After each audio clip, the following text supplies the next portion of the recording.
start in Puerto Rico, and for the first time, the World and Travel and Tourism Council is holding a summit in the Caribbean. Our Francis Felix had the chance to sit down with the Director of Tourism and talk about what this means for the island and the tourism development in Puerto Rico. During the Sustainability and Investment Summit held in San Juan, Puerto Rico, we talked with the Secretary of Tourism, Carlos Mercado, who told us about the importance of this summit and the growth in the tourism industry in the island. We are very excited and thrilled to host this event. It's the first time that the World and Travel and Tourism Council does an event in the Caribbean. And obviously, we're very thrilled to have over 250 top executives from the tourism sector. We have chairman, CEOs, COOs of the top companies in terms of hotels, airlines, cruise line. We're focusing on two themes, sustainability and investment. We see that the investment in terms of development of hotels have been increasing in the last couple of years. We've seen more projects that have to do with contact with the nature, that respect ecological, obviously, circumstance, and that bring people closer to experience the person, nature, and open fields. Also, the importance of the cooperation of the Caribbean governments, our government obviously, to give help to the tourism industry. Well, the investment that we are seeing coming through in terms of federal aid is historically more or less $120 million.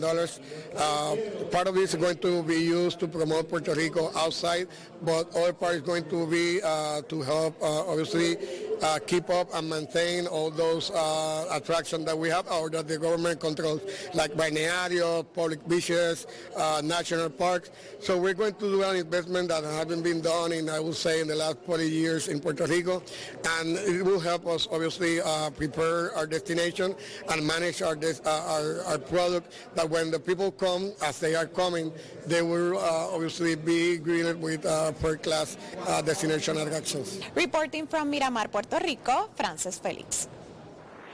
All right, thanks so much, Francis. In the meantime, delays, cancellations, and a backlog of baggage have become a commonplace at airports in the U.S. and in Europe. And the CEO of United Airlines says that the government, their help is needed to get things back to normal. Scott Kirby says United and other airlines are facing challenges after 2 years of reduced activity following the pandemic. In the U.S., airlines have been limited in the number of flights they can schedule due to a shortage of staff. Kirby says traffic control is also understaffed. He wants the government to assist by enforcing the rules to limit the number of flights to what busier airports like New York's Newark Airport can handle, and work to get air traffic control towers back to full staffing. And switching gears now to the latest in health news. If you have kids 6 months through 5 years old in your family, well, they can now get vaccinated against COVID-19. This week, some pharmacies and healthcare providers are starting to receive doses for that age group. To get the word out, the Biden administration and health officials are participating in some launch events this week. Amy Kiley reports on what experts say you should know to protect your family. Kids as young as 6 months can now get vaccinated against COVID-19 in the U.S. The CDC and FDA say they can get Moderna or Pfizer shots. The Bidens are joining health experts to spread the word at rollout events today. Do not wait. Get your child the vaccine now. This family is taking that advice. Their kids were born with respiratory issues. This is going to hopefully help ease things into a more normal state.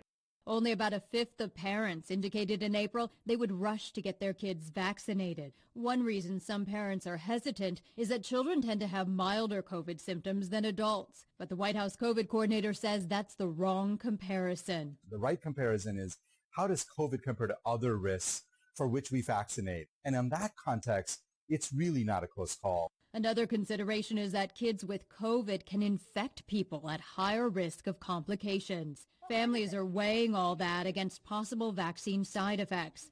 The common ones are pain, swelling, or redness at the injection site, and feeling tired. These less common potential side effects are mild and tend to pass quickly.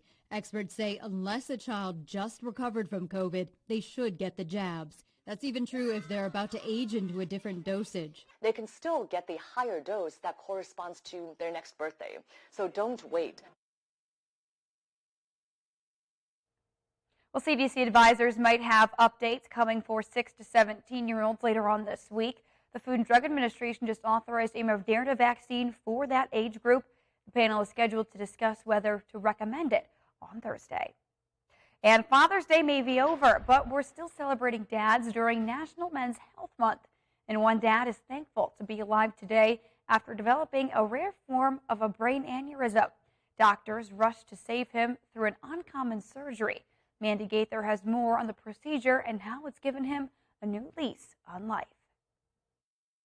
In July 2021, Jay Keller knew something wasn't right. He thought I was just getting older a little bit. But when headaches and other symptoms continued, Keller was admitted to Northwestern Memorial Hospital for testing.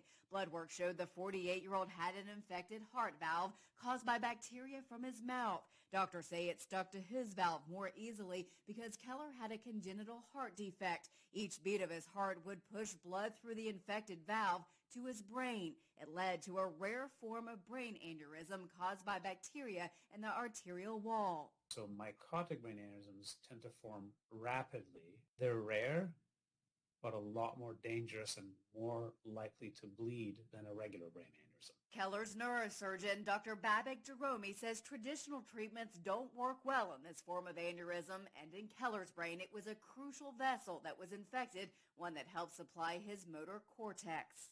On one hand, we can save your life. On the other hand, you're going to be paralyzed in a wheelchair. Instead of typical surgery, Jerome says he did a rare internal bypass procedure, essentially replumbing the inside of Keller's brain. The purpose of the operation was to cut out the infected segments and then reattach the remaining stumps to normal blood vessels. Just one day after surgery, Keller was up and walking. He later had surgery to fix a hole in his heart. He has dodged 2 bullets. I'm still here. I feel great.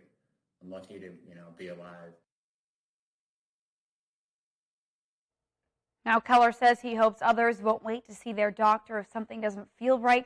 Thanks to the procedure, his neurosurgeon says he now has a normal life expectancy.